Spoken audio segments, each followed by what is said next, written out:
दिलेल्या आव्हानाचा निकाल 11 ऑक्टोबरला जवळच्या चित्रपटगृहात.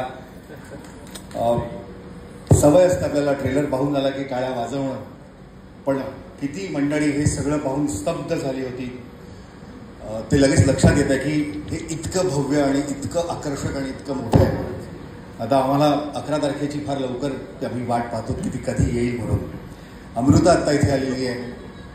हां, मला एक प्रतिक्रिया तुझी हवी आहे, त्यानंतर मग मी शास्त्री बुवा आणि फुलवंतीशी बोलणार आहे. सो प्लीज अमृताकडे अमृताची रिॲक्शन आपण घेऊया.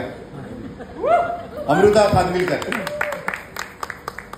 बापरे, म्हणजे सतत एकतर प्राजक्ता माळी हिचं नृत्य पाहावंसं वाटतं आणि हा ट्रेलर इतका जबरदस्त आहे.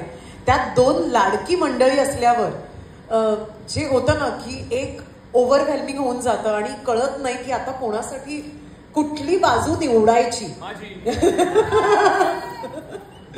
पण उत्कृष्ट असं देखणं असं रूप आहे फुलवंतीचं, चित्रपटाचंही आणि प्राजक्ताचंही. आणि त्यात गश्मीतनी जी काही एक टक्कर दिली आहे, म्हणजे जसं तू म्हणालास की ह्या निकालाची मी आतुरतेने वाट पाहते. अगदी क्या बात आहे. खूप खूप धन्यवाद अमृता, आणि तू उपस्थित राहिली त्याबद्दलही खरंच धन्यवाद. आणि आता मी आमंत्रित करतो